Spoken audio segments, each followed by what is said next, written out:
yeah. Anyway, how's your week been? It's been going. Tariffs and all. Uh, Every client who's got a product is talking about their tariffs. right, right. I know that's all I'm ever hearing about. When we first started doing the podcast, I was hoping that you pick nice, like easy movies and there wouldn't be anything too controversial, that we would have to talk about. And yeah, sure enough. Sure enough, Your second. well, my first Jaws was a fucking parable for World War II. So I mean, I think controversy finds you or you find it. Uh so yeah, I had a nice relaxing viewing of this movie this week. They don't chase clout, they just chase the lore. Dig scenes that the mainstream ignores. Where light fights dark in a fabled war. Yeah, the truth gets told when the movie's born. I'm the break in the flicker, the cut in the edit. The blade through the credits, a frame they embedded. Light in the distance, persistence poetic. The dark is a prison, I brighten with aesthetic. No stunt doubles, I tumble through trap fights. The scripts in my soul, I control when my track spikes. Whisper in a reel, I reveal with the black light. The dark is a canvas that I carve with the flashlight. Call it a war cry, a cinematic spark. A puzzle in the shadows, a code of the art. It's Andrew and Greg and the legacy embarks. Our voices ignite and we light up the dark. It's funny, my viewings of this always because I saw it such as a young kid. I always just I mean, obviously there's all the conflict that's in this movie, but I was very comforted by the fact that it's all, the whole movie's on one block. They never leave that block, and it has this wonderful warm glow feel throughout it. And that to me, like as a kid, there was this little nexus of everyone being in this little community. It's like a little, it's I mean, you can make the parable for whatever. It's a microcosm of the United States in this one block where, different races are, coexisting but not connecting or, whatnot.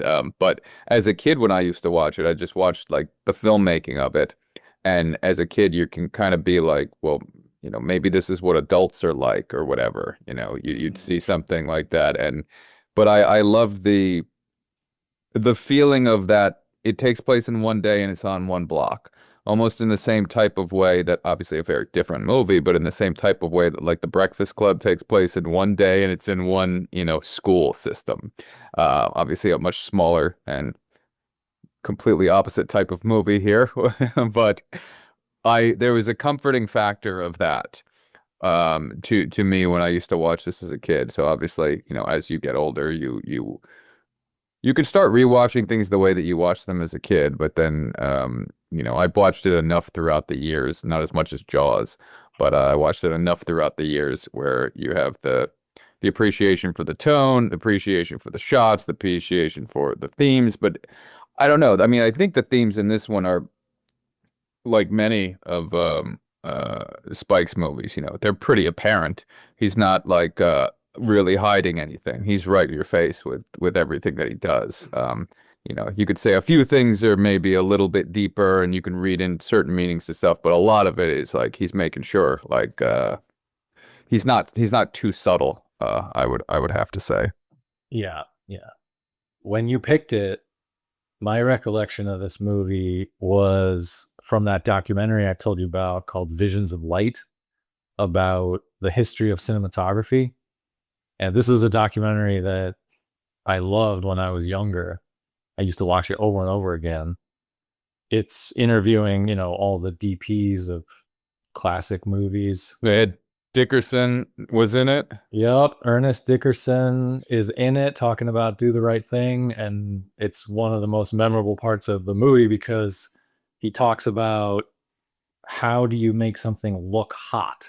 It's the hottest day of the year. And visually, how do you make the audience feel the heat just through their eyes with the images? And I always thought that was really cool. Great part of the documentary. And of course, that he talked about, the first one that comes to mind is that red wall. Oh yeah. On the commentary, one of the things that they said was, I don't think it's all of that red wall, but a part of that red wall had to be shot in a night scene. They only had that aspect at night, so he had to Mm, blast the hell out of this thing. okay.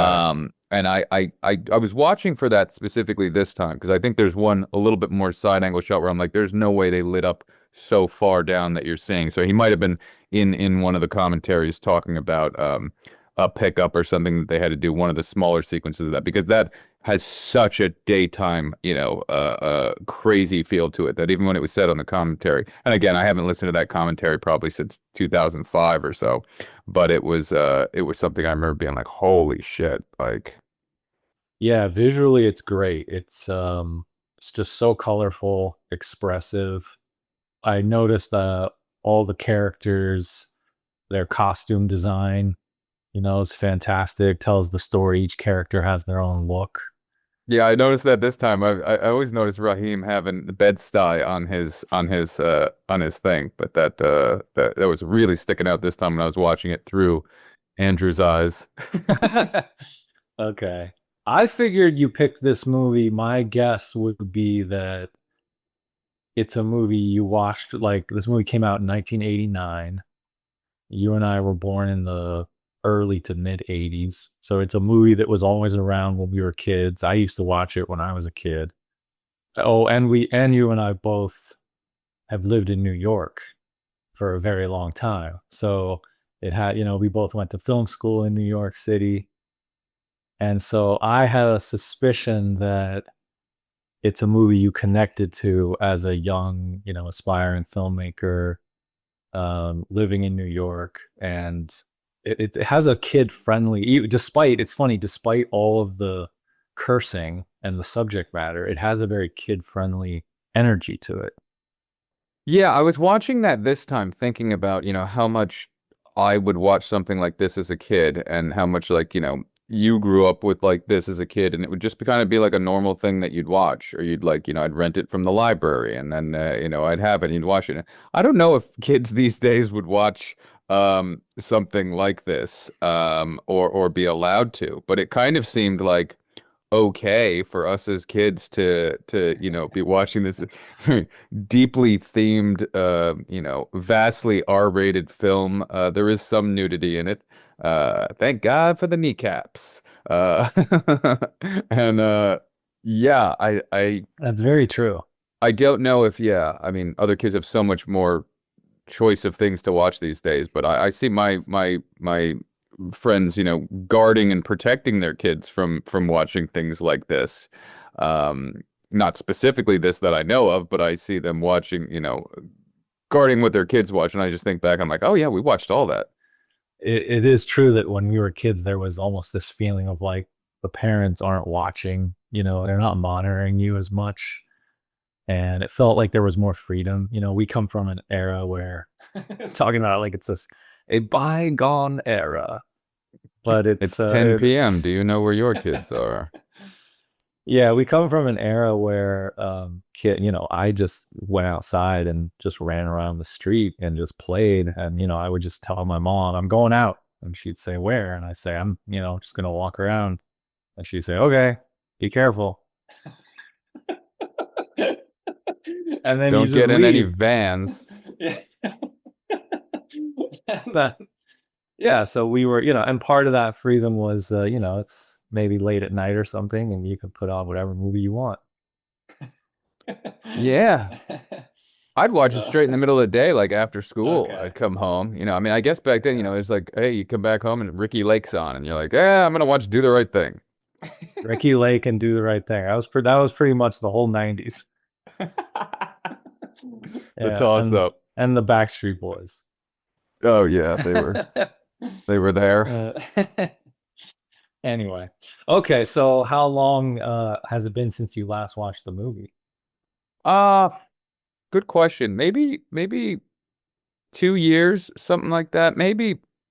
Maybe a year and a half. Something. Okay, Yeah. It, okay. it hasn't been that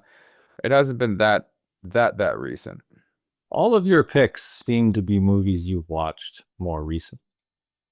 Well, I watch everything. So every day Okay. I'll be rewatching 4 or 5 different things. Like, doesn't mean that the last time I watched this, it was like sit down, do it. I'll sit there and I'll be editing or I'll do something as long as it doesn't involve speaking with other humans. And I'll have a movie or movies going on in the background. So it's not always that I get to sit down and watch something, super beginning to end. But I'll always keep something going on. Yeah. Give the people your thought process when I picked this one, right? So this became my second official pick, and you had I think you kind of mentioned me you hadn't watched this in a long time, and the first time you weren't that impressed, or you had some sort of college experience that wasn't um, didn't make that much of an impact, or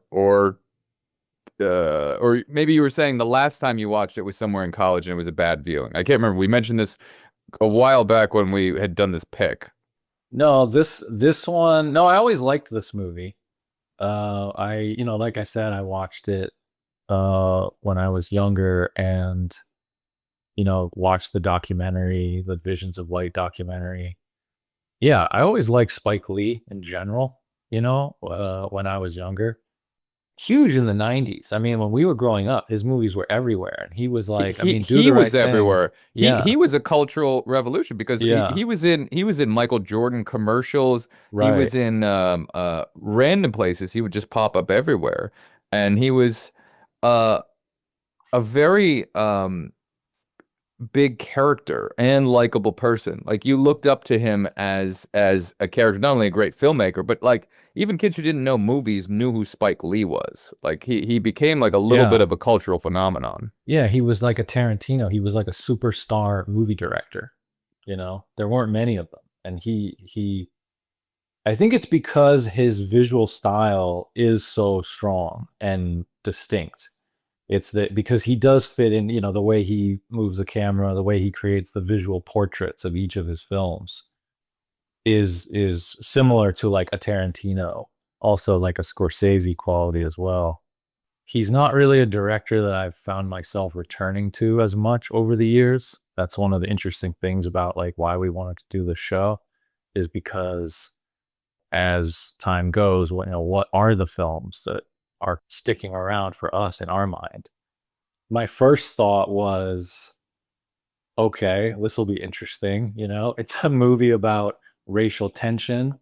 And since 1989, it almost feels like paradoxically, the world has even become more tense, in terms of race relations.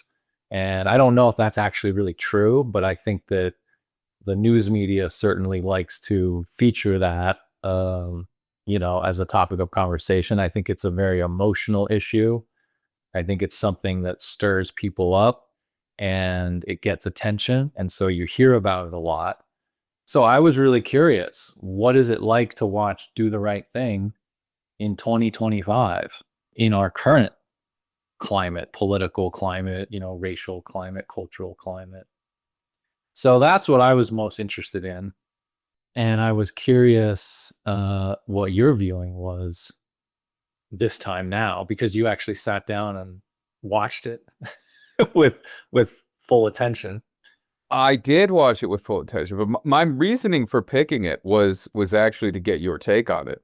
Oh, okay. It's one of the things that you already did bring up something that's interesting to me. I did think of not until you kind of just said it right now, but you did say is the news reporting certain things more. I think it is very interesting to notice at the end of the movie and then early morning the next day, there are no news crews sitting around when Raheem Yes. is killed, and that's not being reported. No one's there the next day when this Sal's place is burnt to the ground, and it's just like, okay, the cops are sweeping under the rug, and it's another thing. I think obviously that was probably a deliberate thing from Spike there, being like, no, we won't have anyone here. This is going to look like a ghost town the next day.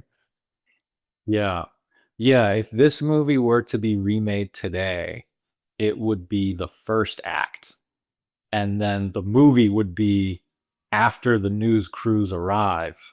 Now what happens? Because that's what modern day has turned into, where an event like this is not an ending. It's only a beginning, and then it just has this ripple effect. Yeah, no, that's it's the first idea that you made me think of. I never thought of that prior to this. Yeah. But there are no news crews. But that's a great point, because what would happen now is an event like this would happen, and then it would be flooded with news cameras. That's what would have happened at the Oh, end. and cell phones. Everybody, if it happened today, it's like everyone would have their cell phone out. That Right, would, cell phones out. Yeah, yeah. So it has it right, and it would be social media, and it would be all this kind of stuff. Yeah, it would be a frenzy. It made me think of Gone Girl. I think it would be more. This movie nowadays would be more like Gone Girl, interesting. Interesting. where it's all about how is it the after effects, how is it being Mm. reported, and which side are you on, and what truth do you believe, and it would be all the gray in all of that. Yeah, I guess what was more interesting to me this time was watching kind of Mookie's character, and I guess kind of like that was sticking out more to me than I guess when I was younger. You just kind of you could watch it through many people's eyes, but like Mookie is the character you're kind of guided through the film with, even though that there's many different times where you just completely go away from him, and but I don't know, something was sticking out to me about him and either his apathy for his job and then kind of flowing through life, but then he'll just do something like exceedingly mean, like yelling at Smiley until he cries, and like I don't know why, like maybe that didn't affect me as much as a kid, or I'd watch it and I'd just go, oh, that's cruel, but this time it was really like, oh man, you are being like this is uncalled for at this moment right now, and that was I don't know. That was a little, I don't remember it being that harsh, but he's obviously, as a specific reason, like putting that in there to show this other side of him there. I don't know. He's also like, I was trying to watch for certain things with him. He's also like, trying to tell the brother like, hey, you've got to slap your other brother here. And I was just thinking like, is there like a little violence that was trying to be like, hey, we're hinting at something here where this guy's gonna snap.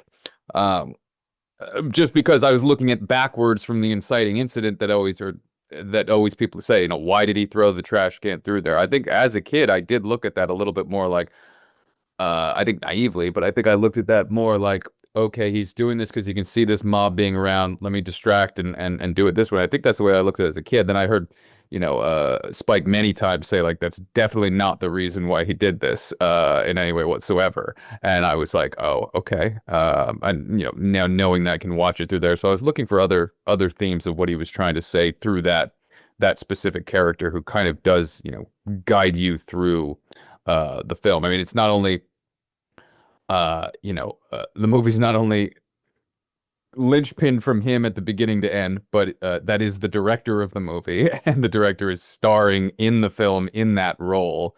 Like there's something to be said about really trying to look at it through the eyes of what is every decision that this character is doing throughout this, and what does that character kind of mean. Yeah. When I was watching it, I felt like he very deliberately gave each character a lot of gray in terms of who's right and who's wrong. There were many moments where somebody had a really wonderful quality, and then they kind of turn and they have this darker side, as human beings do. And so everything felt complicated and nothing felt straightforward. It it is, and I think that I was looking at it too, going like I was trying to look at, through the audience perspective at Mookie's character, and then I was looking at that going like, well, is Mookie the audience?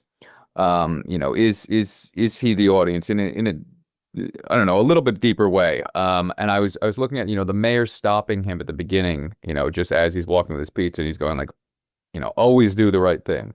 And Mookie's like, is that it? And the mayor's like, that's it. And he's like, I'm gone. Like, okay, don't care. I'm moving on from this. And almost like something about that hit to me home, where I was just like, is this the audience passively watching a movie? Because you can very easily kind of just passively watch as it goes from person to person, theme to theme, and we're just moving around here. and his interpretation of maybe what that character passed on to him, even though you get to see the mayor kind of do the right thing by saving this little boy's life halfway through the film, then you get to see Mookie's version of that. And there's obviously the battle of the love-hate going on that's very much in your face. And I noticed that this time, that the very first person who says hate, it's said by Danny Aiello, even as they're opening up the store in the morning. And I was very tuned to that, thinking like, okay, what are the themes within this, and then looking out for certain key things, thinking like, oh, Andrew's gonna have a lot more to say about this as well. Let me look from a different perspective. That's what I liked. I like trying to look at it Yeah, from yeah. your perspective. Um, I was gonna try to bury the lead a little bit, but I guess I could just tell you my takeaway from the whole movie, and we can just jump from there if that's what you're curious about. Yeah, let's go. Um, World War II, Pluto, what's going on? um, I have a sort of a take on Mookie's character arc, but maybe we should wait. I don't know about. That's interesting. So you think he has a big character arc here? You think the beginning of the movie and the end of the movie, you think he's a different person? Yes, for sure. Yes. Uh, I mean, I felt like the ultimate takeaway to me, I say that endings are so important, right? It's all about the ending. So here you have a movie about racial tension and conflict, and it's escalating, and it's rising like the heat, like the thermometer, and the metaphor of the heat. And it gets unbearable. It has to hit a breaking point. And, I'm thinking, where is this movie going? And obviously it has the destruction of the pizza place at the end. With But fire, the then, heat comes so much it's burns down. right, exactly. And but then there's this resolution that to me very much pointed toward love and coming back together. So the sense I got when I was watching the film is essentially what Spike Lee has created is a piece of catharsis where we can watch the racial tension, we can watch the explosion on the movie screen, and the characters can do that in the movie. And then it resolves by saying, you know what, everybody just chill. Maybe we need a little more love in the world. And that's the note that he ends on. And so to me, the movie had this very positive, optimistic tone to it, where I think that what he was doing was he was creating a tragedy, because I think that's another thing I thought about the film is that it is a tragedy if you think of it in like Shakespearean terms. It has very funny elements. It's kind of comedy, but it ends with death and destruction. So it is a tragedy.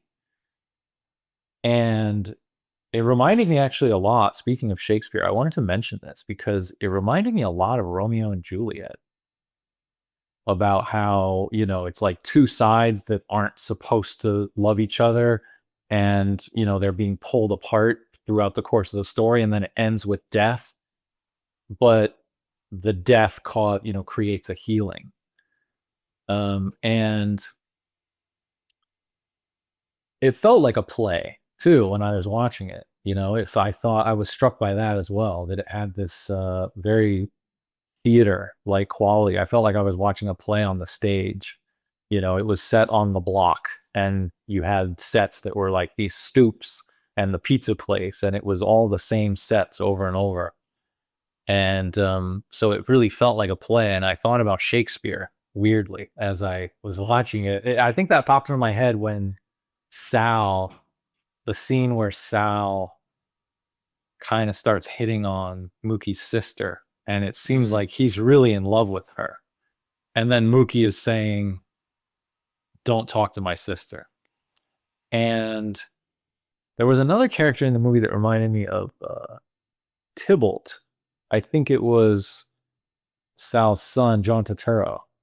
I forget his name. Mm. but he kind of seemed like he was like a Tybalt kind of character, this sort He's of very Pino or Vino. Like the two sons' names I always get mixed up. They're like okay. Pino and Yeah, Vino or something. Like they're right, so right. close and so Yeah, I felt like the movie, and it is obviously the duality of the love and the hate. And Radio Raheem, I thought that speech he gives is kind of the heart of the film, and that becomes like the centerpiece of the movie.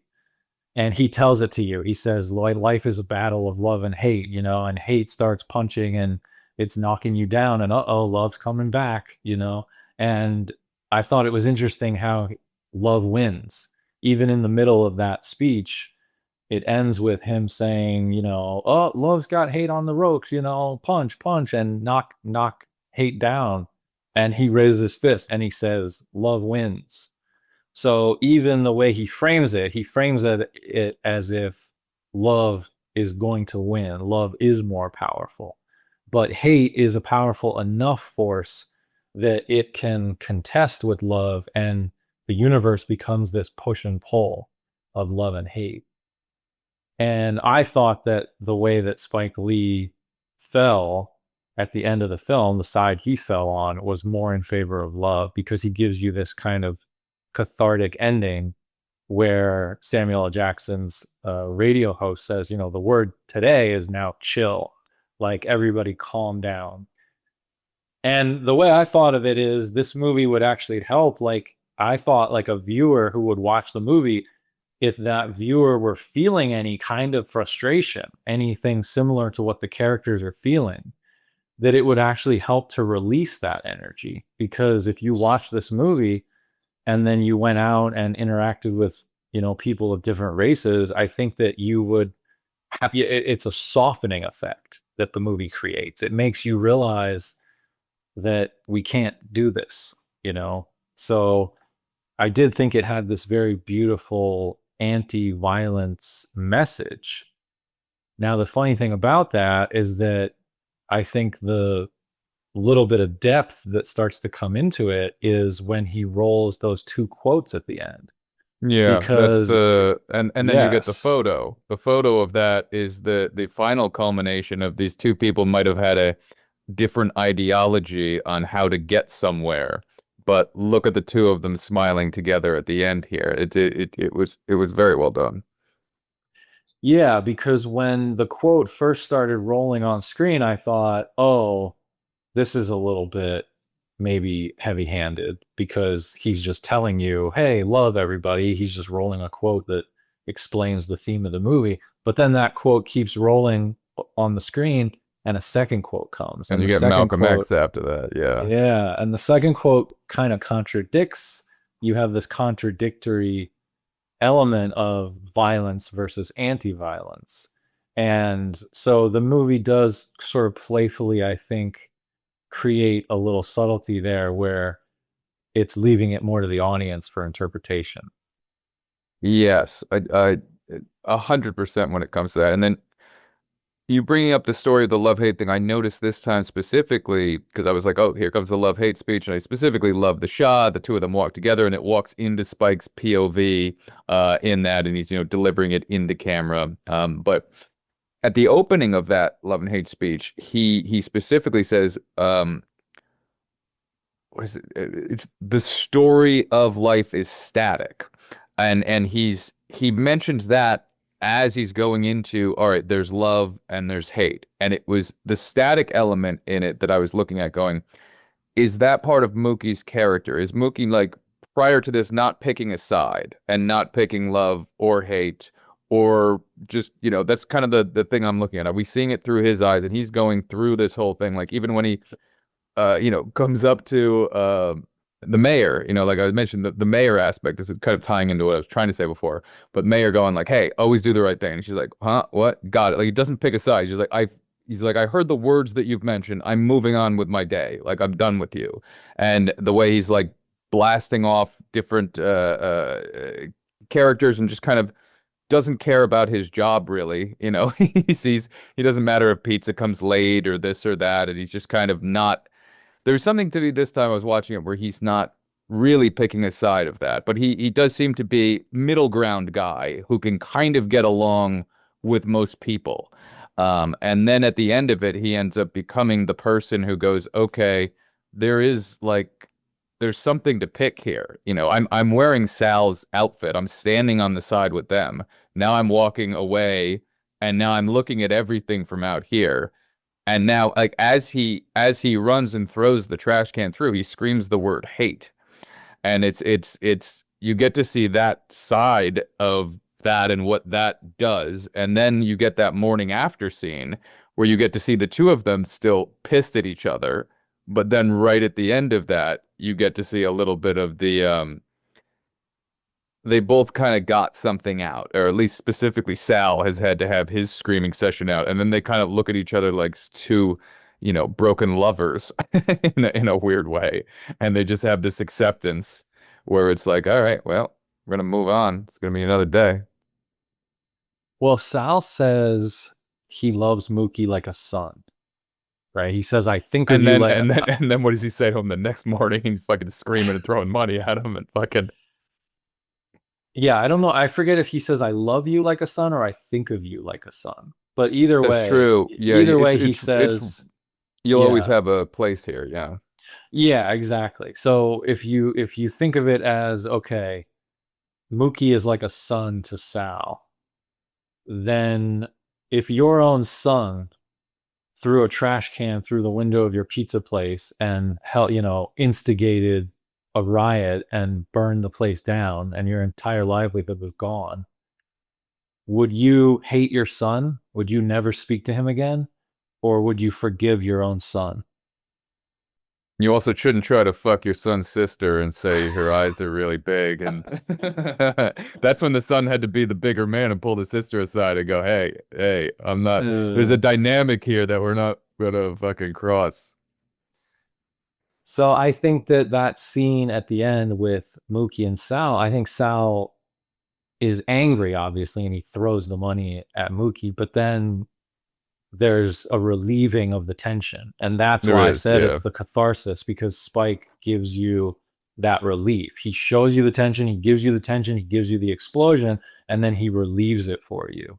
And he lets you go through that experience. And the hate is relieved through love because it's a fatherly love for Mookie that Sal is able to let this go and say, what are you going to do now? And Mookie says, going to go get that money. Gonna And get Sal paid. basically, yeah, and Sal basically says, okay, good luck. And my interpretation of the character arc that you asked about, my interpretation of the character arc,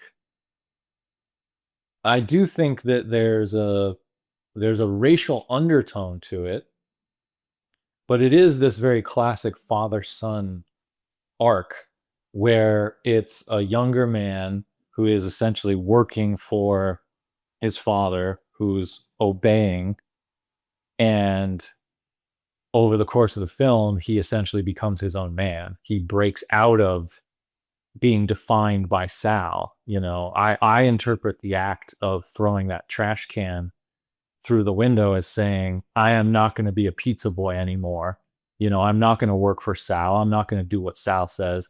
And there's a fatherly element, but the racial element is I'm not going to work for the white man anymore. I'm not going to be defined and kept down by what white people want me to do. I'm going to go be my own man in that regard as well. So there's this kind of breaking away. And I think that to me, I really felt that energy because the movie opens with I think actually one of the best lines in movie history. So good, I'm jealous. I wish I could steal it. I wish I could rewrite it. Wake up, Wake wake up. up, wake up, wake up, wake up, wake up. I mean, I love that. And then it closes. Notice that Mookie's character arc is closed out with that same line. Yeah, for some reason that reminded me of Pretty Woman this time. I don't know why. You know, the ending of Pretty Woman when you get to hear I the guy almost forget. kind of like he's crossing the street and he starts talking about like here in Hollywood, this is where and he's not on the radio, but it's just the same time period. I know that I think they both might have been 1989, but I also do know that this would they didn't have anything to do with each other is what I'm saying. But I'm just saying like there was a as this was closing out, it was pulling up and it's doing the crane up and you're seeing and just Oh holding on yeah, this thing. yeah, yeah. You get that wide perspective of here's what, you know, we're looking at. And I mean, it was obviously so much more poignant. I didn't mean to bring up Pretty Woman in this, even though I'd put that on the list. Vastly different film. Um, That was the last shot of every movie made between 1989 and 1992. Like Die Hard, The Fugitive, Do the Right Thing, Pretty Woman. yeah. It was the camera Get the slowly 50-foot crane up. crane. Yeah, crane up, we start rolling credits. Speed ends that way. Exactly.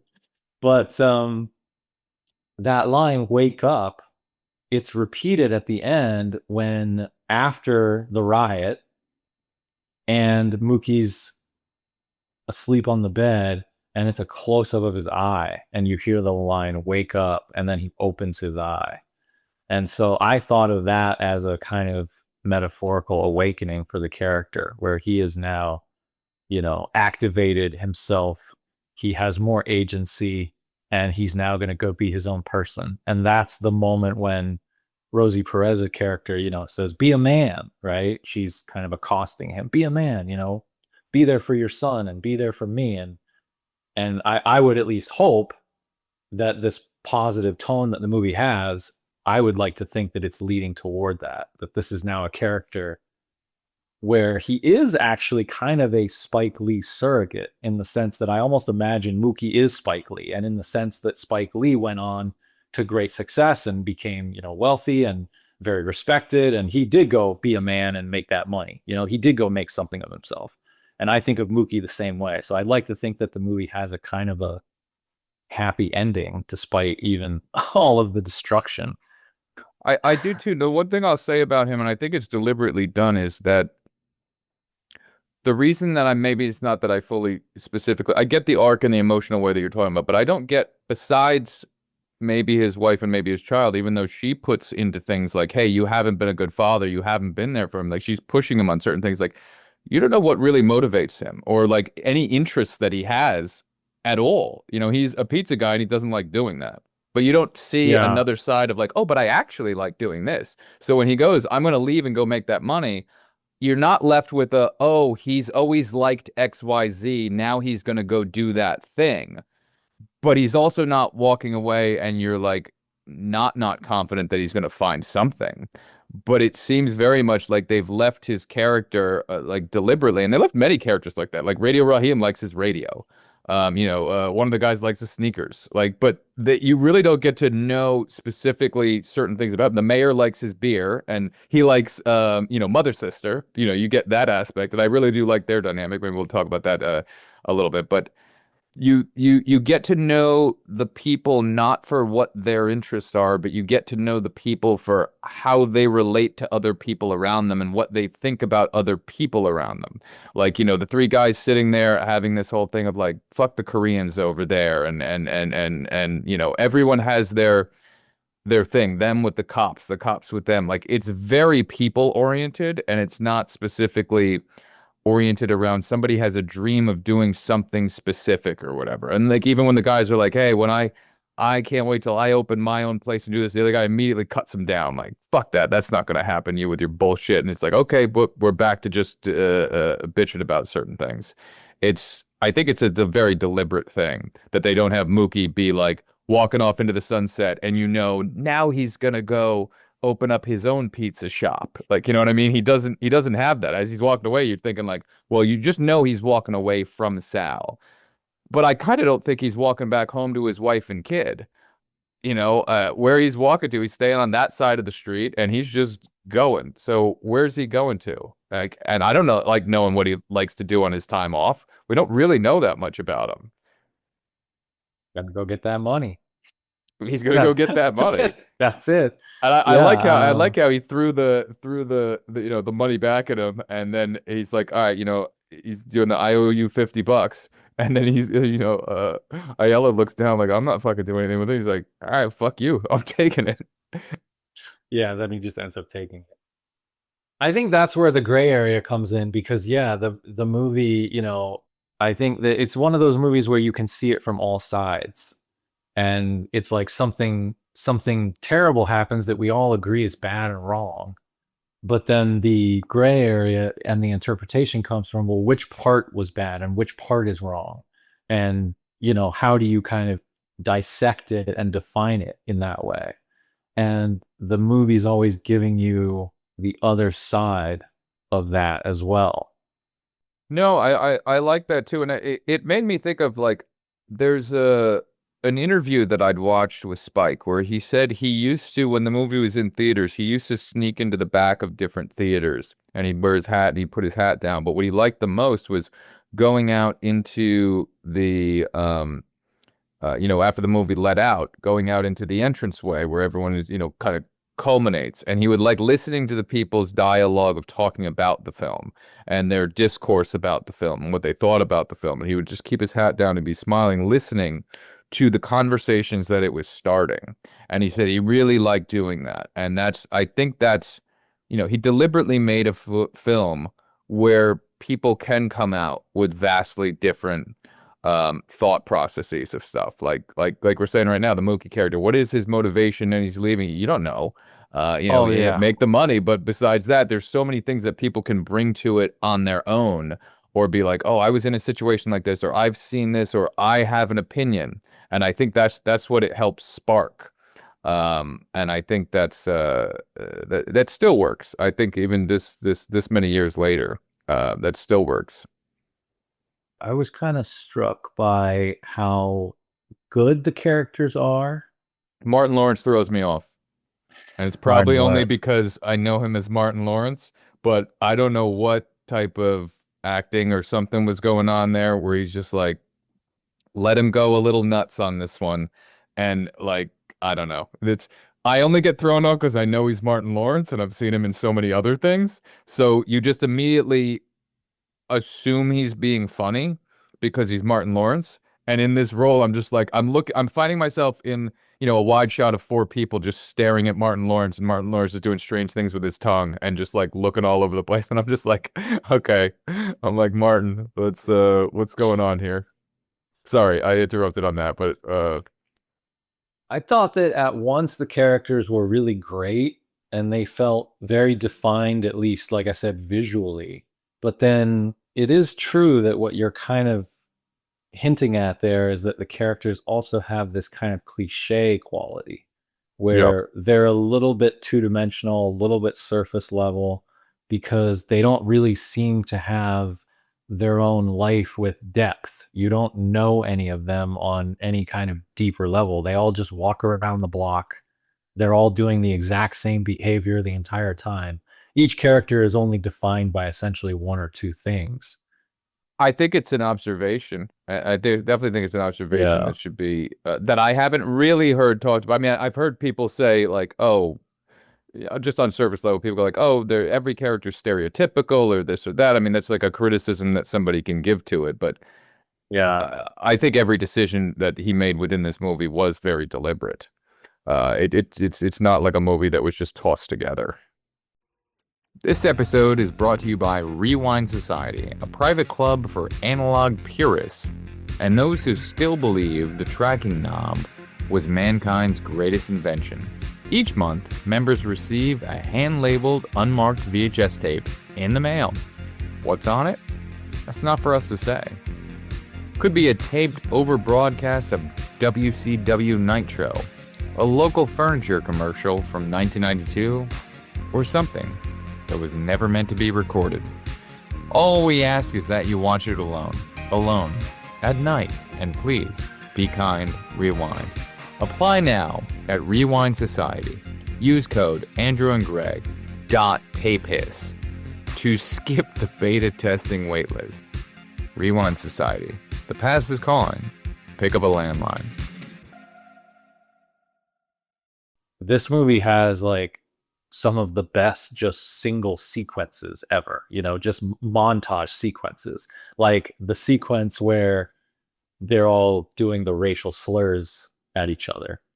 I Oh, mean, not at each other, at the audience. at the They're camera. doing it at us. They're going, hey, they're basically saying everyone sitting there in the audience, you're not escaping this. Like they get everybody with Yeah.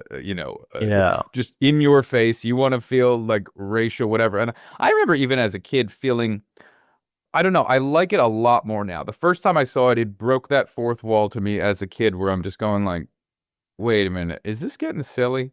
Like as a kid, I had that, okay, you now as the filmmaker betrayed me a little bit because I go, what is this thing? Again, now I get it now seeing it as a filmmaker and getting, the aspects of it, and I go, oh my God, such a bold choice, amazing, it works. It's Spike. Spike always does his double dolly shots where the character's on the dolly moving and whatever. But as a kid, I remember that it threw me out in a way, and it's weird. It threw me out on the performance of the cop doing it because I didn't feel he was fully 100% committed into that. I don't know why. That was always my thing as a kid, and now every single time I watch that push in to him, something about it. I don't know. Um, he was cast because he was really big, and to kill Radio Raheem and to lift him off the ground and literally lift his feet off the ground, you needed to have a big, strong, scary-looking dude. And it works outside of him yelling into camera racial things that you can kind of tell, like he's an actor going, I'm in the middle of the street screaming this. I might feel a little bit uncomfortable. Like you needed to feel the racism from that character, like screaming those things. And it seemed like the actor was a little uncomfortable. Okay. Yeah, you said you wanted to talk about the filmmaking aspects. 100%. So yeah. Okay. So we talked about themes. We talked about this. We talked about that. We talked about the cinematography looking gorgeous. I love what Spike does with Dutch angles. I love what Spike does with super close-ups in people's faces, wide angle lenses. I love these long dolly shots that he has with Mookie walking. I'm interested to see what your favorite shot is in this one, because I think this is gonna we have a lot to talk about there. I could go a few different directions with this answer. Rosie Perez's breasts. What I are was you gonna do? say, thank God for nipples. Oh man. As a kid, hey, that's I might have picked that one. That was always a good benefit of watching a rated R movie when you were a little young lad prior to the internet. There was no way to actually know what the female body looked like. My favorite shot, the red wall comes to mind just because I just have always had that stuck in my head from watching that documentary. Yeah, I don't know what it is about that image, but I mean, that's the one that jumps to mind when you ask favorite shot. I just think of those three guys sitting against that red wall, and you see the heat ripples and just that red. You just feel that heat, and amazing. Okay, that's a perfect image. I'm almost more thinking about like when we say one shot, because that shot is like it holds, but it holds 5 seconds, and then it goes into coverage and this and that and whatever. I'm thinking one shots in this, and it's interesting because I think this is to his talent on this one, that you're kind of having to think right now to go, what's my one shot in this movie? I loved again the wide angles. I think about there's the so love, many like just to let somebody know, yeah. you were doing the image right now of the love hate. You were the doing the love the hate, which is a fists, great yeah, one the shot. love hate Yeah, fists. yeah. There's so many moments in this movie that are memeable, like that, where you could take just that image and it has, such a evocative quality. I want to start using some close-ups of Mookie to send back at memes to people. Like when the money just gets thrown, and he's just sitting there with no look on his face, and he's just looking up through his eyes, and just has that deadpan. Like he has that look throughout this, where I'm like, I could use this as a meme to send back to people when they say something, and I'm just like, here's my reaction. Like just like I have no reaction to you right now. To me, the movie felt like a movie made by a very young filmmaker who is very intelligent, very passionate. I think that, like you described, he liked to go and listen to people talk about it. It's almost like he leaves it completely just to the audience. He introduces a subject, the idea of racial tension and violence, and then just says to the audience, what do you think?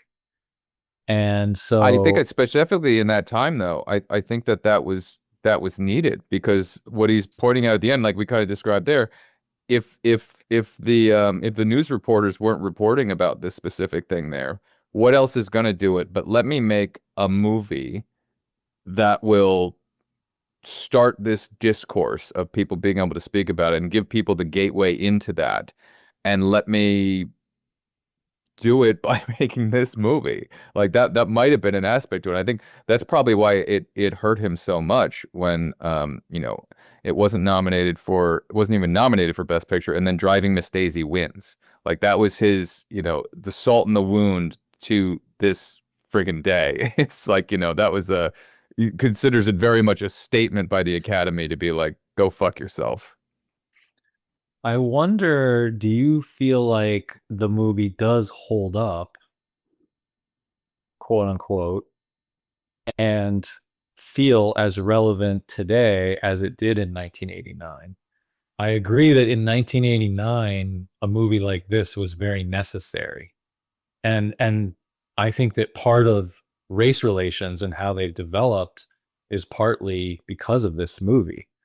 It definitely had a impact on the culture. And I wonder, my question to you is, do you think it is a relic of its time, or is it a timeless classic that has continual relevance? I'm interested to know how a younger generation would see this. And I mean, like young kids, would they just look at this and just go, "Oh my God, everyone's so stereotypical in this," and or everyone's just so mean, or they say bad words so much. Like, what would they just see all these as just surface characters because they've grown up on reality TV and they see exactly how, watching real violence and real people, so they get to know exactly the way that people cuss each other out. And even like, the sequence with the guy who bought the brownstone, Larry Bird, going up there, like there is a cartoonish element to the way that people are acting within this.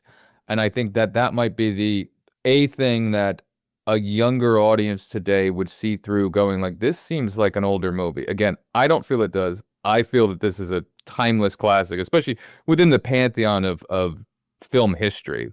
I think this movie is going to be around forever, and people will look. I mean, it gives the feel, even though I've been to the exact same street in Brooklyn, where they had shot this. I had a friend living like 10 blocks away from there, and I went over to the street, and it didn't feel anything like the movie. I wanted it to be I wanted it to be 110 degrees. I wanted to see Sal's Pizza on the end. I wanted to, have Mother Sister sitting there in the window, the mayor sitting on the stoop, and the three guys near a red wall. And it wasn't anything like that because it was, 25 years later, and that's a movie, and that's not that's not how the streets of New York are.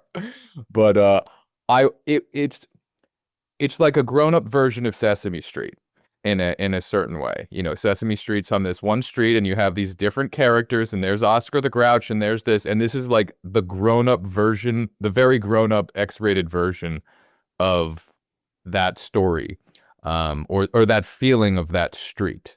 Well, the reason I ask is because the movie it has all of these incredible things about it, just, I mean, so many. The list goes on and on and on. But I couldn't help myself feeling the same way I felt when I watched the movie Elephant, the Gus Van Sant movie Elephant, Oh, which is wow. about a school shooting. And that movie follows a student who is eventually going to be a school shooter, and just kind of slowly, very objectively watches his life. And the film has this passive kind of tone where it doesn't editorialize, it just kind of shows it to you. And sure enough, the film, spoiler alert, the film eventually, culminates with the school shooting sequence. And I found myself walking out of that movie feeling like, I see this on the news. So then why do I need to see it in a movie? It's like, I know that this exists. I know this is a problem. But the way the filmmaker decided to show it to me, it wasn't really given any kind of spin where I have a takeaway. It didn't really give me a feeling of like, I understand how this artist feels about this subject. And I think Do the Right Thing is a much more fun, entertaining movie than Elephant. It's a better Oh my movie. God, Like, yes. yeah. So that's not even a question. But I couldn't help myself feeling at the end of this movie, like, gosh, in 2025, I just hear, you hear about these types of incidents so frequently now. And I wonder if my question to you would be, do you think that makes the movie more relevant or less relevant? More relevant in the sense that it's still, is happening and it's still something we should be addressing, and yet less relevant in the sense that we're all so aware of this now. We don't need a movie to raise our attention to it. It's something that the whole culture is now discussing what it feels like on a daily basis. So I wonder if actually the fact that racial tension has continued and become more of a topic, I wondered if ironically somehow that actually kind of phases this movie out. I think it doesn't because I think this is a way of looking at it where I'm even shocked by certain characters within this, looking back, going like, was this really what it was like in 1989? I was a little kid, but I was also in the suburbs in 1989. This is before going to New York, and we didn't get to New York till 2001. Obviously, a very different world, but that's not that much further after 1989. If I'm doing my math right, it's 12 years. But this seems like a different, world. And what I liked about this was this can give, many people who don't grow up like in the city or in a city environment or in like an environment like this don't get to see this type of tension. Maybe they get to see it on the news, but in a news reporter going, this happened today and this is bad, and then just talking to two talking heads about it still doesn't give the same thing as it does when you immerse yourself into a film like this, where you can have those moments where like Danny Aiello's character is sitting there with his son, and we're gonna have to at some point cut and go, not cut, but I'm saying start going and talking about the actual filmmaking of this, because we've been talking about themes of this movie, but the filmmaker will be a whole nother section we'll go into, and I'd love to. But to stay on that aspect, I think it is a relevant thing, and I think it can be looked at as a time capsule of what Spike Lee was trying to say and do at this specific time prior to that conversation maybe being as big as it should be. And you get to see in that dolly shot of Danny Aiello and his son sitting there talking, which is like, I don't know how many minutes long it is, but it's just slowly dollying in, and then it imperceptibly starts zooming, and then it locks down, and he goes out the window, and they abuse Smiley again. Fucking, I really hate people abusing Smiley. Like, it's just, it's so triggering. It is like the worst thing that you could do is just like beat up on somebody who's trying to be so nice.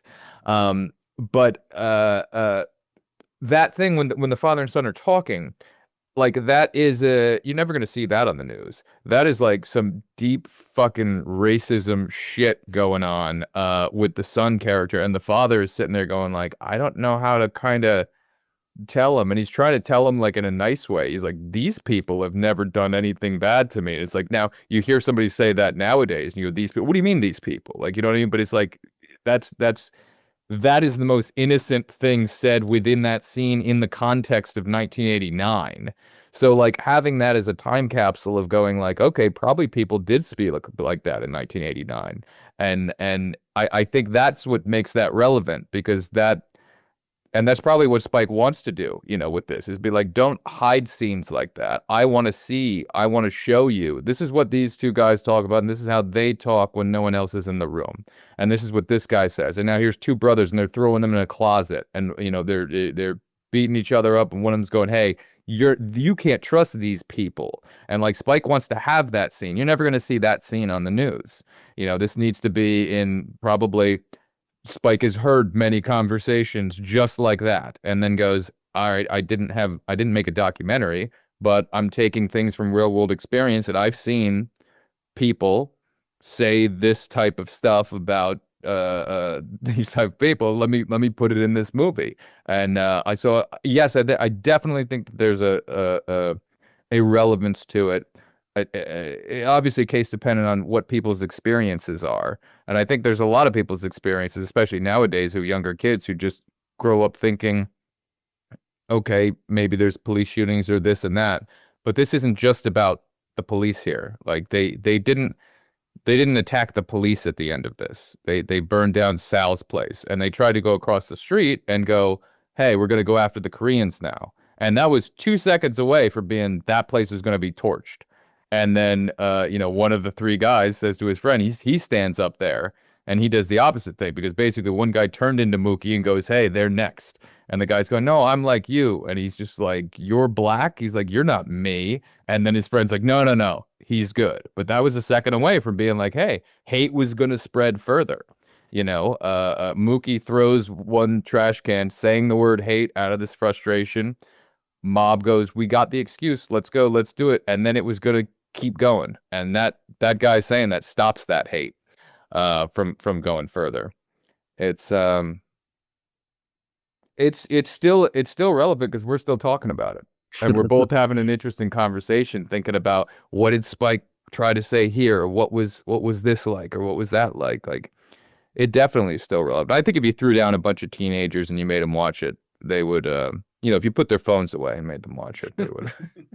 And I feel so bad because now like a couple times on the podcast I'm speaking about teenagers as if they don't care. And I'm sure when I was in 1993, watching VHSs of Schindler's List. I'm sure some, 35-year-old, 40-year-old film buff type person be like, kids these days in the 90s only care about their Nickelodeon. So I don't want to turn into the old man just, shaking my finger at the younger generation. I know there's a bunch of people who find these films and really do relate to them. And I hope the internet is something where they can actually start putting that out and, connect with other people, because that's the one thing we didn't have when I was watching movies like this. There was no way to be like, "Oh wow, I just saw this film. I want to talk to it with about it with other people." The only way you could do that is if like you forced your friends to watch something, or you're like, "Hey, we're gonna watch this," but not everyone's gonna want to sit down and watch Do the Right Thing, or "Hey, let's go watch Contempt or La Boheme." Like it's you're not gonna. But now you could easily find a bunch of other weirdo people interested in what you're interested into. And I think that's what kids are doing these days. I think they might just be more interested in, Grand Theft Auto 6. It's difficult. Yeah. Yeah, my overall experience of the movie was it was a little bit of a hard watch, just in the sense of it's a stressful movie. It's a movie where there's constant conflict, just micro conflict, just every second of the day on this block in Brooklyn, somebody's yelling at you or telling you to do something that you don't want to do, and people are arguing with each other. And so the film has a very stressful feel to it.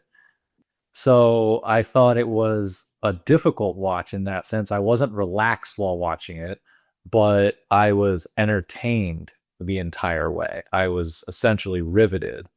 And I feel like I came away shocked at how well I thought the movie did hold up. And I mean, it almost feels like it could be made today. I mean, you just It's a weird aspect. I would agree with that. I mean, even the way that they're talking New York, the way it captures New York, and just all, the culture, all these different cultures mixed together. I thought it was incredibly modern, unbelievable how modern it was. In this day and age, who would it be? Christian Bale would be one of the sons of Sal. That's who they would cast these days. It would be interesting. Who would be the modern casting of this? Who would be? Who would so be? Funny. That's so funny. Christian Bale would be playing an Italian character, totally racist within this, like in Shaft. And, yeah. I would never want to see a watered down 2005 Hollywood studio version of Do the Right Thing, where they try to let's take the racism out and let's soften this movie a bit. Because if you do that and you soften this movie, then this movie really doesn't stand. Because this movie all is about the conflict. It's between the conflict of all the other characters and their inner turmoil of dealing with all the other people. I think that's why I was kind of bringing up before, you don't know the motivations of everyone inside of this, but if they're motivated by hate or love. They're pointing that out. big time, but you don't know their deep motive. Like, I don't know, does Sal go home and listen to, the ball game or this and that? You only know by pictures on his wall. He likes, Italian heroes. That's basically what you know. And he does like the other aspect of, there's just that moment where he says to go like, these are my kids, and he's pointing out on the street. He's like, watch these kids get raised up, and so he has that feeling, which makes it a little bit more sad in the end. A little bit for Yeah, him there. But like Mookie yeah, says, you're gonna get the insurance money back. And I kind of feel like it's weirdly the ending of him walking away and having that thing. You could almost see Sal's place being rebuilt back up, and then everyone just kind of getting over it and being like, okay, he got the insurance money. He put it back up. Okay, we're coming to Sal's place. Sal would then have a mausoleum on the wall for radio. He would maybe put up some actual photos of which Smiley gets to wow. do. Smiley gets to do in the end with all the fire behind him and that gorgeous shot on his face actually smiling. He gets to put that up there on the wall. Yeah, I thought that was actually a very powerful ending moment. It wasn't the last shot of the movie, but it was one of the ending moments. Oh, cuts to black, And harsh. It could be an ending of the right, movie. it Like if could be, you you if you could. wanted to leave it really like, oh shit. Yeah, Without the yeah. ending that we just spent a lot of time talking about, which is the powerful thing. If you wanted to leave it with like fuck you audience, you put that there and then you'd roll the just the Malcolm X just the Malcolm X quote, and then the credits roll. You take out Martin Luther, you take out the photo of the two of them. That would be the Andrew re-edit like he'd do in Jaws, to just say like, you know what? I'm not leaving you guys with anything here.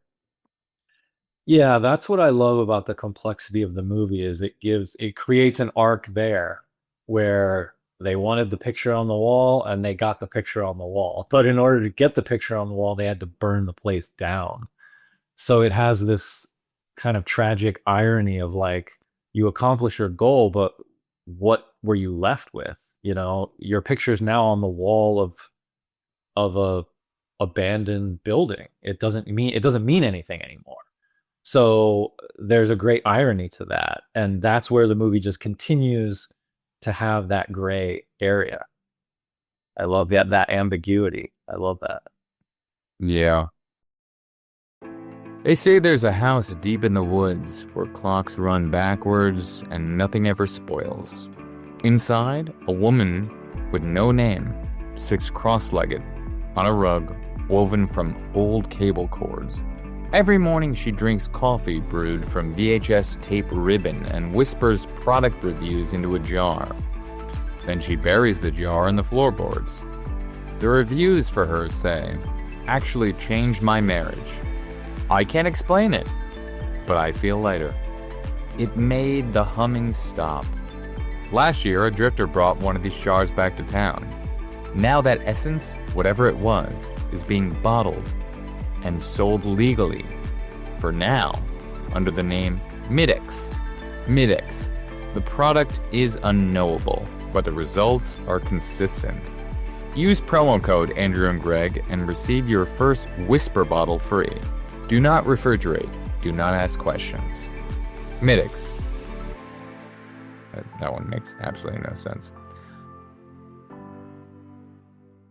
Is it still relevant? Because now everyone knows, like, but without this or a spark like this, it would Right, not have entered the right, public right. consciousness. It's true. I was thinking that about Do the Right Thing also, that it might not have as much of a kind of red hot iron cultural relevance the way it did when it first came out, because obviously it's not going to feel that new anymore.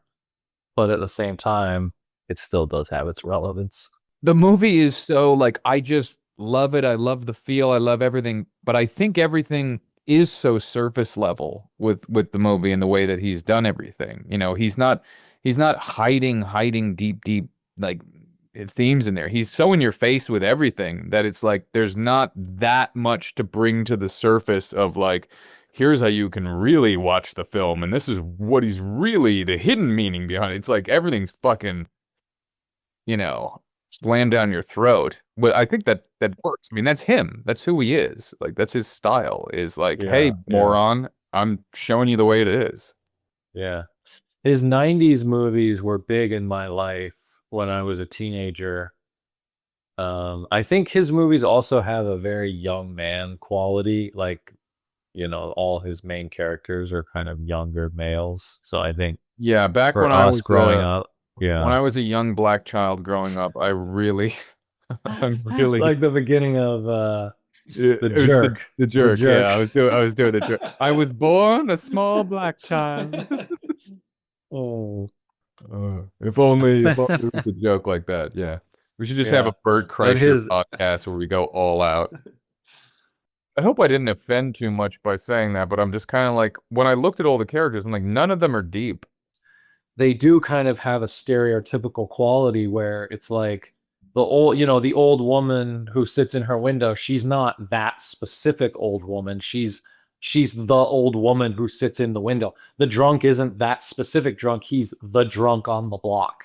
So these are all kind of generic archetype, molds that Spike Lee uses, and he doesn't really fill them with depth. But what he does do, I think, is give it enough of a distinct detail that when you add them all together, you feel like that block in Brooklyn is brought to life.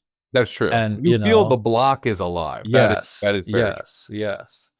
And the movie is about, I mean, in a way, the movie's not about the characters in a kind of traditional sense. The movie is more about the racial conflict. It is about like the scenario of it, of all of these races living amongst each other and, trying to get along. It's about what Spike Lee wants to say and wants to get out. I Yeah, think that's where you were kind of yeah, going when you said, like, there's this, it's a younger director trying to do whatever, but I think it works in that, because yes, if it was a traditional and it had a perfect little every payoff of every character, I think it's interesting that there is no payoff to any of the characters. Like, yeah, him and Mookie at the end, we're searching for that thing where we're like, okay, they had it out.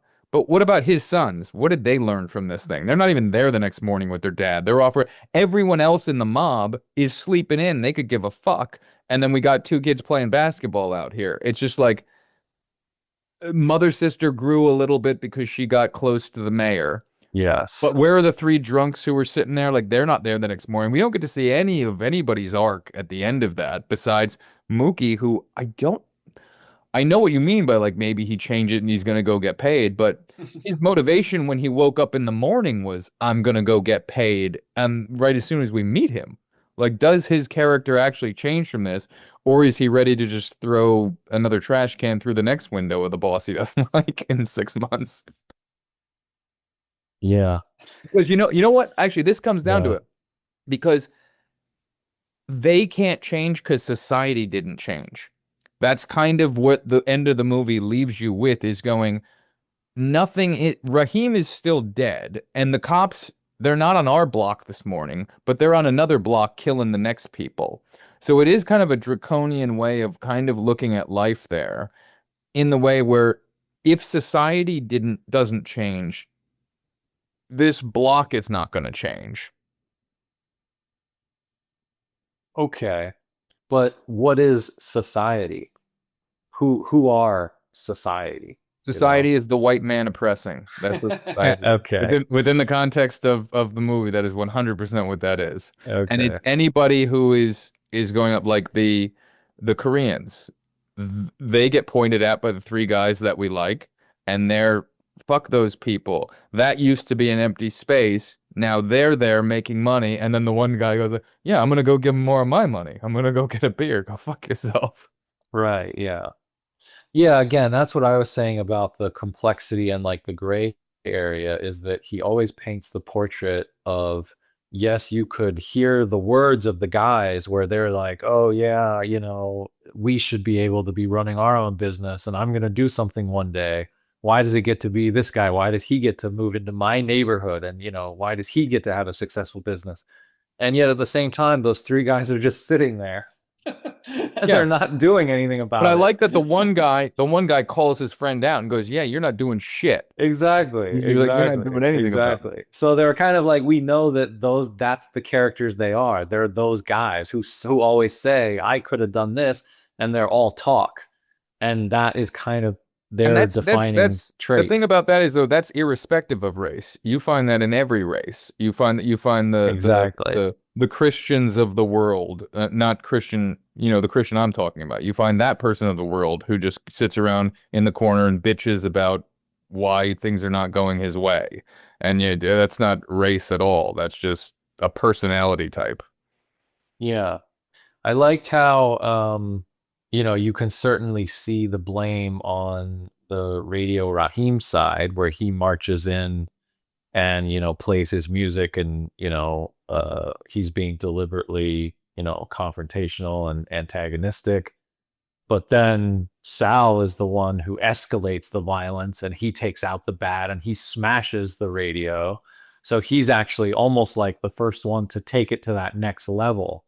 Oh You can yeah, he's almost the you first one to almost bring it to violence. One of them brought it to Right. auditory Right. violence. But the cool thing Right. about it is the first time Radio Raheem walks in, he is, yes, disrespectful by playing it loud, and Sal just starts yelling at him. But you get to see the interesting part is we don't get to see Sal bitch about him on his own. We do get to see Radio Raheem on his own, sitting on the block corner. It's one of the only times he talks a lot when he's talking to the guy with the circular glasses. And Radio Raheem goes, yeah, I went in there with my music, and he goes, he didn't even ask me nicely to turn it down. Like that's like part of his justification, as in like if he's at least revisionist history, and maybe it would happen, maybe it would not. But if he walked in with, I'm doing this big macho thing, and if he wasn't met with hate, if he was met with love by Danny Aiello, and Danny Aiello will never know, but if he goes like, can you please turn it down?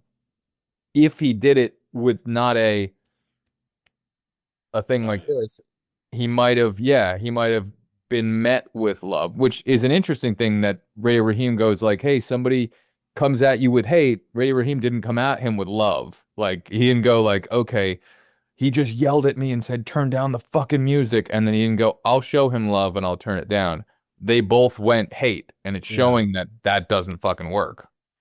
I feel like that's what Spike Lee is doing is he's painting the portrait where we all have a little bit of love and hate in all of us, that we have both of those in us. Radio Raheem knows that love is right, but he has a somewhat hateful act of being, aggressive with Sal, and then Sal is aggressive in return, and it just escalates. Same thing with Mookie, where Mookie seems like he's the main character, the kind of moral center in a way, this kind of objective figure. Like I thought you made a great point that he gets along with everybody. He's Except sort he's of like mean to Smiley, that motherfucker. He yells at Smiley. I'd be nice yeah. to Smiley. But he also has, so it's like, okay, he seems like he's a good person. He seems like he's trying to do the right thing. And yet he throws the trash can through the window. And he's the one that then takes it to the next level of violence. This So is the it's first like, time I heard him say hate when he threw that. what's funny is on the subtitles of the copy I had, it said, hey, exclamation point. And I actually said aloud, I'm like, wait a minute. Did he say hey or did he say hate? Because I I thought he thought he said said hate. it. I also heard hate. I heard hate with a T. And I thought that was very interesting. He's like, hate. And he throws it. I think That's he what it must. seemed like. That's what it seemed like. Yeah, I think there's no way he would have said hey. What are you talking out a window? Yeah. I mean, the whole theme Hey. of the movie. Yeah, the whole theme of the movie is it's got to Yeah. be hate. Yeah. I thought that the subtitles got it wrong, and I thought, okay, yeah, so that's very interesting. So again, I think, and I saw Radio Raheem as like he's almost like the physical embodiment of the movie itself. On one fist he has love, and on the other fist he has hate, but he has both of them on his single body. Like he is the embodiment of love and hate both together. And the That's good. movie kind of has that as well, where the movie's like, and it's Malcolm and Martin. And by the way, we didn't really talk about that. We The, did. We the film didn't. uses, of course, these two cultural leaders to, play those themes off of each other. So he uses them as symbols. And it weirdly starts and ends with them because Smiley is the one to go Malcolm like he That's the yeah opening of the film. yeah. That's essentially Smiley's arc in a way, where it's like he's trying to get people to pay attention. And then at the end, he gets to pin it on the wall. And I have a question for you. His name is Smiley. And I'm not sure if this is true or not, but is the only time in the movie that he smiles is when he pins it to the wall. Does he Oh, never that's very actually interesting. smile? You know what? I didn't even notice that, but I think you might be right. Yeah, because the only reason I noticed that this time was his smile is so exaggerated at the end with the flames coming behind him, and I was looking for themes, and I was sitting there going like, is this the only time we see him smile? And I was trying to think back, and I'm like, I don't think we do. Okay, you know what? I believe you now that when you watch the movie, you see it from through my eyes Andrew's perspective, yeah. because that's now you're taking it to Andrew level. Now I'll go to Andrew level with it. Because that I think you might be right. That's great. I think now we're delving a little bit more into it in a way where we're like talking about, who's responsible and the moral gray area. And there's certain It things is to be able to interesting. potentially pull from this because Yeah. I think both of us, because we're white, felt maybe weird about saying certain things about it. And then you need to explore these ideas in certain ways, and then maybe cut the parts that work into that without Yeah. whatever. I mean, we're not Yeah. sitting here screaming the N-word, but we're sitting Yeah. here going like, it is uncomfortable for us to sit there in a podcast type setting and go, let's talk about what Spike Lee meant in 1989. It's like that's not our thing to redefine what he meant by it. But part of his thing was liking the fact of hearing what other people say about it. So that's, carte blanche to explore. Yeah. Well, I think that first of all, any work of art you can look and you can interpret it. I mean, so I feel like that's what I want, what I love so much about art is that I've always thought of it like it's so personal, it comes from the artist, but the moment you put it out there, It's not yours. you exactly all possession goes away and now it just belongs to everybody. And the funny thing is like when I was a kid, I remember thinking much less about race than I do now. Oh yeah. I remember like watching Do the Right Thing and yes, I understood it was about racial tension, but I never saw it as like, a movie about black people, like Yeah, no, defining it that's in that way in my mind. same, same, I just same thought thing though. it's just a movie about people and it happens to be on this block in Brooklyn and it has lots of different races in the movie. No, yeah, they define they have Radio Raheem walked up as like watching the movie yesterday or whatnot. It's very much like he walks up as the black guy playing in front of the Puerto Ricans, and they're sitting there playing back against him with their radio, and like they have that aspect. And Mookie's with somebody who's Hispanic, and then you have again the other the Asian grocery store at the end. Yes, the majority of people there are black. And then the only white people in the thing is Bird, who, came in and owns a building, and then you have the cops, which not all of them are white, but either way, it's a stereotypical movie, you'd have to say. In the end, he's purposefully doing that. Yeah, I noticed that too. I thought it was interesting. Yeah, I wondered why. I thought, why is he writing the characters like this in kind of such a deliberate manner? And I think he's trying to get his point across with a fucking sledgehammer. Like he's not yeah, Mr. Subtlety, and he's going, yeah, and that's why I think that you really like that last scene, and I do too. But there's subtle moments between him and Sal in the last scene that are very subtle and very really done well, where they almost break away from a little bit of the stereotypical aspects of their characters, where you're watching a scene between two people that you go, oh, they're now showing their underbellies here, and their aspects of their characters are being stripped away. And I think that's mm, what mm, mm. the ending punch of that is. I almost wish that the movie had gone deeper into the Sal Mookie sister relationship because when Sal started hitting on the sister, and it was to me, I just felt like I think he's in love with her. I just thought of it as just straight up, he is in love with her. Like you can just tell. And maybe nothing will ever come of it, but he has a place in his heart for Mookie's sister, and therefore by extension Mookie, where he loves them. He thinks of Mookie like a son.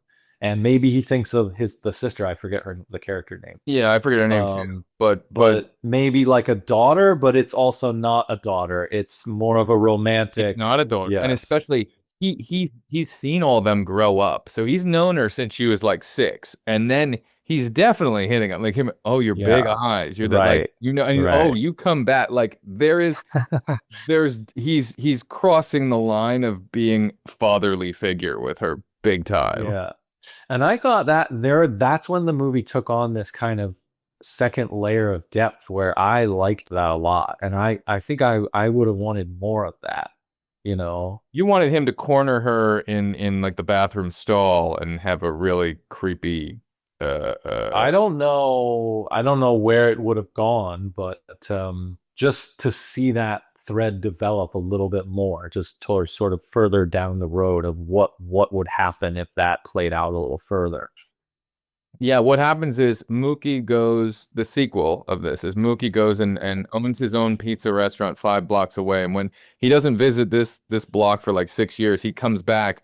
Sal has rebuilt. It's now 3 stories high, and it's King Sal, and Sal is married to his sister. maybe, maybe maybe I shouldn't say it, but in a way, I was almost like rooting for them to get together. I kind of was almost like it was an interesting element where it felt like the sister was also receptive, you know, where she was sort of appreciating the attention. And when Mookie says, "Hey, don't talk to Sal," she rebels and says, "No, I like talking to Well, that Sal," would you be know? that would be the race relations, and Mookie in the way again, I think their relationship would probably be very inappropriate. He's much older, she's much younger. They had a certain fatherly figure. So yes, but Mookie is basically saying the exact same thing that Sal's son is saying to the brother of like they are not like us. You can't be with them.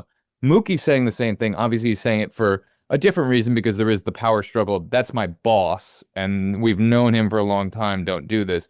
But it's still saying this is wrong. Separate because of cultural class, skin color, whatever, the whole thing. Like Yeah. Yeah. there's an aspect to there. Obviously, it's problematic that Sal's fucking like 60 years old and she's probably 18. Like, it's that's a whole level. Yeah. Yeah. One thing I loved is I really got the sense that Sal actually loves this neighborhood, you Oh know, yeah. and he is this fatherly figure to the community. He says, "I feed all these people," you know. He takes pride in this. Like to him, it is like an extension of children. And so he has a deep love for this block and the people who live here of all the races. Mayor comes in the morning and they set up the fact. Mayor comes in every morning and you give him $1 and you give him something to sweep. And like, it's funny that they say every morning you allow him to sweep outside, and they still had the argument prior to opening up the place of which brother's going to sweep. They kind of all know none of us are going to sweep because Mr. Mayor's going to come over here because he's going to want $1 to go get a beer. So Mr. Mayor's going to sweep out here no matter what. They just go through their brotherly thing. And he goes, "Why every fucking day do you give him a fucking dollar?" And he's taking care of him. At the end, South Place wouldn't have burned down if he didn't say, "Okay, yeah, all 4 of you kind of come in. I'll make 4 more slices before we're going. They want to eat my pizza. These neighborhood kids, they love my pizza. They can't help themselves." And somehow he's raised two or at least one very bigoted child. You know what I mean? Like there's Well, okay. That was the scene that made me think of it was John Turturro's character. when he has the sit down with John Turturro and John Turturro's character, the son says, "Pops, like, let's get out of here. Like, why do we have to be here? You know, I don't want to be here." And he's serious. And you could tell this is a moment where he's like, "Let's make a change," you know?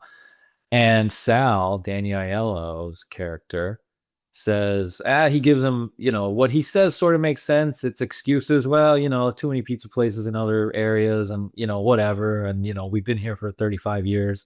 He sort of, you know, brushes it off. But in that moment, I felt like the subtext is Sal doesn't want to leave. He wants to stay. He loves it here. You know, it's the son that is almost like the opposite, where he's the reverse of his dad, where he's more of a hateful character, you know, where the father I don't think is actually like that. I think that, you know, the character might have a sort of big personality and he, you know, yells and smashes radios, you know, but I actually was struck by how much the Sal character represented the love in the neighborhood. That's very true. And that's something we didn't talk on either. There's a different things going on with age in people. A lot of times you think about, or the stereotype is like old people will be racist, but the young people these days aren't racist. Now, in this movie, Mr. Mayor is not showcasing that at all. He's not wandering around like a drunken old man going like, fuck this guy, fuck this shit, blah, blah. And Sal's not doing that either. And Sal is on the older side. Yes, the three guys sitting around kind of are to a degree, but like two of those guys are like 35. One of them is like a year or two younger than fucking Spike. Like one of them is older, the other ones are not. But if those are supposed to be the stereotypical three old guys sitting there, but there's something going on with age when it goes to like mother, sister, this, that, and then Martin Lawrence just keeps Yeah. talking off. Dude, The older characters are portrayed as wise and possessing wisdom and having more of an understanding of the truth of our world and of society and a guidance. They're mentor figures, I think, in this story. The younger characters are the characters who are more unsure, who are, trying to prove themselves and who are kind of acting out and causing the problems. And it's the older generation that, in theatrical terms, it would be like they're that's the good. chorus. They called them the chorus, right? The And chorus off to the side that kind of commenting on the main action. and the younger ones are the ones keeping the separation, like you just mentioned, with Mookie doing that, and also the other brother going, no, we have to keep this going. They're not supposed to be like us. We need to be separate from them. You can't trust them. It's interesting. The younger generation is propagating something that the older generation, within the context of the movie, is not teaching them. Yeah, so I think the movie, one of the things that struck me the most is that it felt like Spike Lee, despite being a young filmmaker, had this sort of profound God's eye view where he was able to pull his view out as a writer and portray all of these people this way, where it felt like he understands the flaws in the behavior of some of the characters, and he also understands the wisdom and the power of the traits in other characters. So he was able to kind of create this mosaic, of this whole society. He's almost trying to hold the mirror up to the audience. I mean, that's one of the reasons why you Yeah. like the scene so much of him screaming, or everybody's screaming racial epithets into the camera. He's pointing out, hey, I'm talking to you people, and one of you will be resonant with somebody in this movie. You can resonate with somebody within here. And hey, wake up, wake up, wake up. Yes. And the wake up, right? Hey, look at this. Yes. Wake up inside it. The wake up can be interpreted in so many ways. I mean, it's wake up and see the truth, wake up and, look at what I'm showing you here, but also wake up inside of yourself. And, that's why I said the Mookie character, I think, is, he kind of has an awakening of sorts in the movie where he's not going to be told what to do anymore. He's going to break free and become his own person. I did feel like there was that character arc. I thought that was interesting. You didn't quite feel like you saw that as much. You didn't feel like that was there. I see that he had a moment where he snapped, but I don't see him the next day 100% a different person. I don't know why. Like, because I don't know anything else about him. I don't know his motivation besides Ooh. make money, right? Like that's all he gives you at the end. His wife has said to him, hey, you're not here for the kid. You're not doing this. He's there for her body and fucking like, oh, I want to take some time off work. He's not a good worker, like in any way whatsoever. He slacks off, he makes excuses, he does this, he does that. He's a big giant slacker. We don't see any side of him that is motivated to do anything. He just says, yeah, I'm going to make money. But then what does he do when he gets $500? He throws the money back in the guy's face and then goes, oh, fuck it. I'll take it. Why not? And at the end of that, where's he going? We don't know if he likes playing cards. We don't know any interests that he has. Name one interest that Mookie has. The way I saw it is that moment where he picks up the trash can and he's going to throw it. That's a crossroads for that character. He could step in and say, "Hey everybody, calm down. You know, Sal's been here for 35 years, you know. Don't treat this guy this way, you know." He could defend Sal. He could try to calm the tension, but instead he makes a choice. He says, "I'm going to elevate the tension. I'm going to actually break the tension open.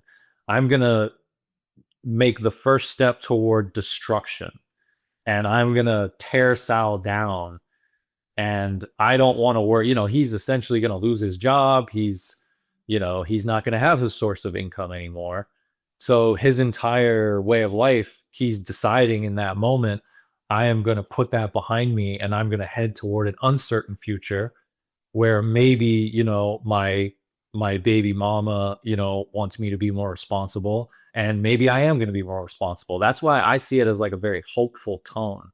I think that was part of it too for me, was the tone I felt. Maybe specifically, yes, we don't know anything about his character that's all that deep, but the tone of the filmmaking, the music, the shots, the way Spike Lee presents the resolution, it has this very hopeful quality where we're headed toward a brand new day.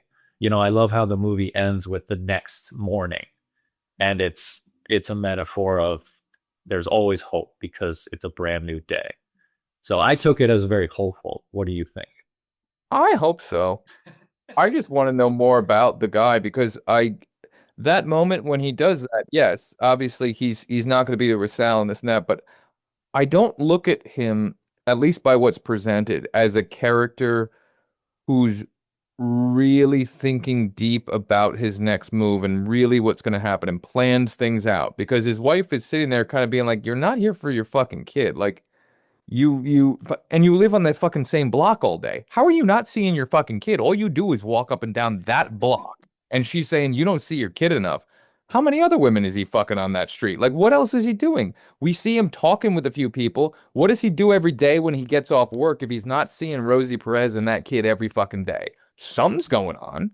Yeah, yeah. How are you not there for your fucking kid? So I don't I really don't get the motivation that he's set up. Yes, he's going to get paid, but the character seems a little flippant. And, I really hope, yeah, he walks down that street and he goes and does, something really good for his wife, but he doesn't cross the street and start going to his wife's side of the road. He doesn't take the $500 and walk back to the wife and go, "I'm going to go back and take my wife out to dinner right now and get a babysitter for today or do something nice." Maybe not at that exact moment, but I feel like that's the future that he's headed toward in general.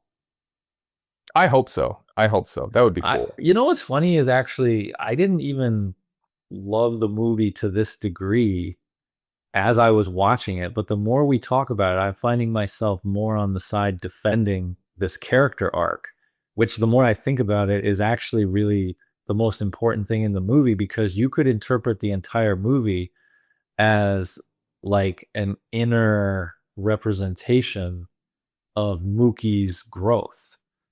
And I actually think that he really did grow. I'm gonna like kind of double down on what I was saying. I think that okay, let me ask you this.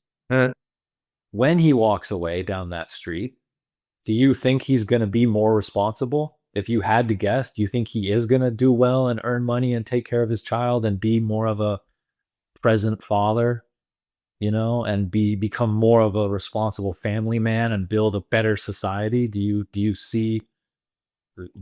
feel that way, or I hope so. But what's weird about the Mookie character within that is that deadpan look that he's had through the whole movie. And it's yeah, kind of his default. And he kind of just plays people like that. And he kind of just, it still shows that he is reactionary. Like when he throws the money back at Sal, that doesn't show growth to me. That still shows I'm still reactionary child who threw this money back at you. And well, no, but wait a minute though. He throws it back because he says I didn't earn it. right, You but then know, what does he do at the end? He picks it up. So there's not a growth there within that. There's a growth when he goes, I owe you $50, and he goes, fuck you, I owe you $50. And I go, I actually like that aspect of that. He goes, okay, he's stating something and standing behind it. But then he picks up the money and walks away. And I go, okay, well, what do I do with that? If he picked up the money and said, like, I'm gonna bring it back to my wife and kid, and we saw him cross the street, I'd go, okay, he's taking the money as he should. Fuck this guy. The guy threw the money on the ground. You're gonna go back to your kids. But right now, he's just gonna walk up the street and then he's gonna go fucking hang out with Smiley and then talk to the other three guys and avoid seeing his wife. Like, I don't know. I don't know if that's true. I want him to walk down the street and yes, be a changed man and this and that. My weird thing is, I don't think Spike Lee is trying to say, he's not trying to give us the Hollywood ending that, hey, he's gonna be a better person and here's a big character arc. I think he's trying to leave it ambiguous. And I think that's the way, that's kind of what he's doing with every character in that movie. Yeah, because the picking up of the money after the fact is that little bit of an, undermining of what he had created before. Of what he just created right before, of going like, I owe you $50, fuck you. Right. And you feel like, okay, he didn't really stick to his word there. He declared his principles and then he immediately went back on it. Yep. And so it kind of undermines the character a little bit. So see, that's what's interesting is I say that the movie's always doing that. It is. That It is relevant to this day because we're still talking about it right now. Yeah. It never just gives you a clear answer to say, oh, this is clearly the way it is. That's what I like about that. I like about that too. And he does it through even the fact that we said like certain characters are cartoon or certain things are stereotypical or certain things are this and that, but nobody's 100% in a box where you just go, oh, that's that. They're all the way that you put it was saying they all have gray areas. That's very good. Yeah. This episode is brought to you by Rewind Society, a private club for analog purists and those who still believe the tracking knob was mankind's greatest invention. Each month, members receive a hand-labeled, unmarked VHS tape in the mail. What's on it? That's not for us to say. Could be a taped over broadcast of WCW Nitro, a local furniture commercial from 1992, or something that was never meant to be recorded. All we ask is that you watch it alone, at night, and please, be kind, rewind. Apply now at Rewind Society.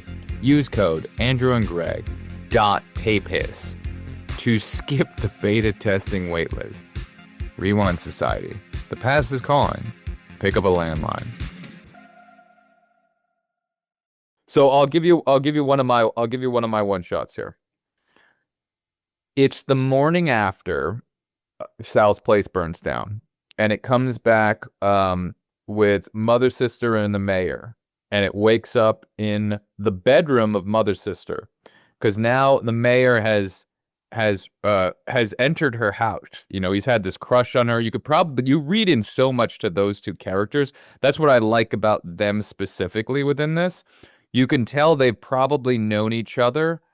I read into it. They've probably known each other all the way back through school, like through younger kids. Maybe they all grew up in that Brooklyn neighborhood together. They've kind of known each other. It seems like she's a staple of that window. Like they built the building around her. You know what I mean? Like she's been there in that window looking at that neighborhood forever.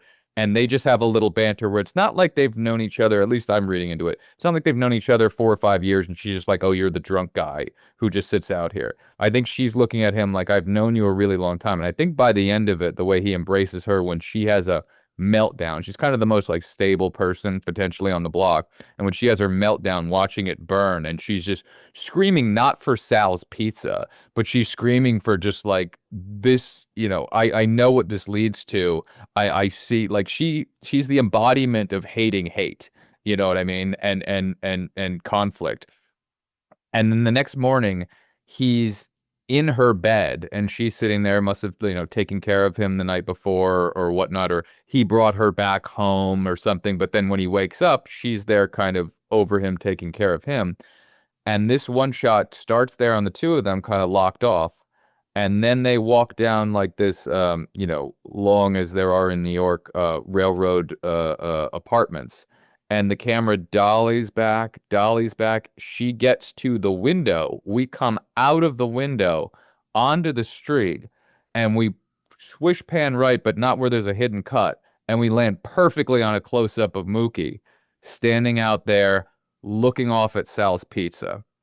And it was cool to me for many reasons. Of course, they start inside, 50 feet inside a house, pull back, and then come over. But it was even extra cool that that was the director at the end of the shot. So he didn't get to either see the dialogue scene they were having inside, or what he's actually staring at off camera is a monitor.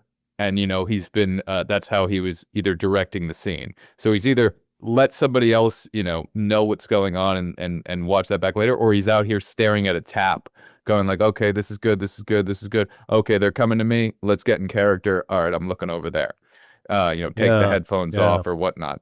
But that specific show is executed perfectly, and there's something about it's the first time we're in her house, and then we're coming out through her window, and that's the new day being, really revealed to us there. And then we're right into Mookie, and Mookie's gonna go get that money. He's gonna get paid. yeah.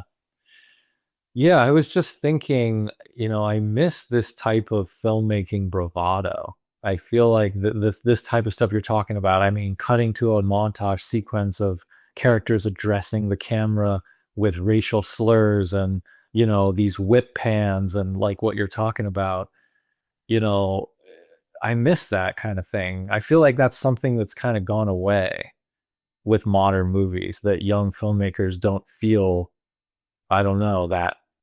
I don't think they feel comfortable enough to do it because the studio is going to want to re-edit it. Like I think in 1989 he'd come off of, two movies. This was going to be his third, and I think he had a little bit of carte blanche and bravado to be able to do something like this. And I think nowadays it's not so much, unless you're really on a certain echelon, it's not so much the director's game, where they're going to be like, yeah, do a bunch of one shots and do this and that, because they're going to want the coverage and they're going to want keep it moving. And in that TikTok aspects of things going where they go, well, everything viral cuts every 2 seconds. You've got to have a cut in it. We've got to Born Identity this thing. Oh, if it's an action movie, it's got to be like this. And Mm, there's yeah. you've got to have a vision and you got to be bold if you're going to do something. There's no way to recut that shot of the two of them unless you go right from the two of them on the bed and then they finish their last line and then you just cut to a close up of Mookie, and which might be the thing they might do these days. We're like, we got to get this down to 84 minutes. Let's just cut to the handheld shot of him walking up to Sal. Do you know, was this essentially an independent movie? Like, because he must have had a lot of freedom with, He did. how it was made. It was School Days right before this. I'm trying to remember. He did She's Gotta Have It. I think that was 86. Yeah. And this is 89. And I think he was a pretty big cultural figure by this point. Like just, him doing the, I returned bottle caps and things to be able to make my first film, and that the 1986 that got out there, and he got a lot of popularity from that. I don't know that And story, actually. oh, so he did his first movie. Again, I'm going off of 25 to 30-year-old memory. I'm blowing the dust off the back of my brain here. But the Please Baby, Please Baby, Baby, Baby, Please. The I just said the name. Why am I forgetting? It's black and white. She's I'm Gotta I'm Have It. Yeah, She's because Gotta Have It. she's Gotta Have It was a hit at the time, right? Yes, but that was his full independent movie. That's one he completely did on his own, and he was returning bottles and cans and everything else, saving every dime to put that movie together. Beg, borrowing, scraping, friends, this, that, everybody's just in the movie. And that became, holy shit, this guy put together this full film that he's in as well. And it became like a cultural phenomenon. And that's when studios said, like, okay, we'll back you. Let's go for it. And I think the next one, we got to look this up because I can't keep saying it's School Days if I'm wrong. Um, I always like Do the Right Thing more, so I've watched that 1,000 times. Um, Maybe not 1,000. I probably only watched this movie 25. And some of those are many background feelings of it over many years. Had you noticed that that was a one shot, the mother sister out the window? Because it's so well done. Yeah, it feels like the movie was almost so full of those kind of shots that I don't think my brain noticed that particular one, but when you Right. described it back, I can picture it. Yes, I remember the whip pan and his face in close up, and it's like, okay, the start of the new scene. When he does them where they're not distracting. Like it's not, hey, here's a one shot. Like he does them super well. They have the one where Mookie sits there and uh they're in Sal's Pizza and Mookie goes out the screen door and it zooms in past the screen. Then it doesn't even look like you're looking through a screen anymore. They have a dialogue scene, then it zooms back out as he comes back in and you're just sitting there. And then they do right when you start to notice like, shit, this is a one shot. Then they cut to John Turturro low angle kind of quick and then it goes back to the shot again. Like he's not doing, hey, I'm going to do a one shot and then I'm really going to hold it here for my meaningfulness of doing it for the sacredness of I'm going to get a one shot in. It's only done like when it's appropriate. And that's what really works where nothing stands out to you like that. Like one of my other favorite shots, it's just like a small reverse zoom that he does when Radio Raheem's coming into um the pizza place for the first time and it goes a little Dutch angle and it does a reverse zoom right when he's coming through the door, as in to go like, hey, we're telling you, this guy's coming in here with his radio, and this is not going to be good because in Sal's Pizza, according to Sal, he doesn't like having music in his place, and it's Yeah. but he does those little things, and many times he's like the Dutch angles that he does, they're not like when the mayor's talking to mother sister and they just have like, okay, Dutch one way, Dutch the other. And he's just doing it. And yeah, you could do it without doing the Dutch angle, but now I can't picture it that way at all. I can't picture those shots being that way. I just picture them the way that they are and the way that he presented them. And I think that's part of that atmosphere in that world on that block, you know? To me, it almost felt like a comic book or like a cartoon visually, like everything is so expressive and paints the portrait of how you are supposed to be feeling and reacting at that moment. It's one of those movies that just completely controls your experience as a viewer. And, yes, he's deliberately leaving things ambiguous, but visually, he's creating a portrait that is so evocative and expressive. And every single detail, yeah, paints that portrait. It's really, really beautiful. That might be, it might look like a bad thing that I said there, but I think there's something with the Sesame Street taking place on one street and this being on what street? This is the adult version of Sesame Street. Well, that's why it did strike me how, there's the shot of the little girl drawing chalk on the sidewalk and it shows it from the And overhead. he steps on the sun. He literally, his right foot goes on the sun that she has. And it continues to cut back to that shot, almost playfully using it as like an establishing shot of like a house or something. And so the movie has that very childlike quality to it. Terrible thing would be to recut that scene and recut Mookie walking down the street to just sunny days mixing the clouds of like that would be horrible.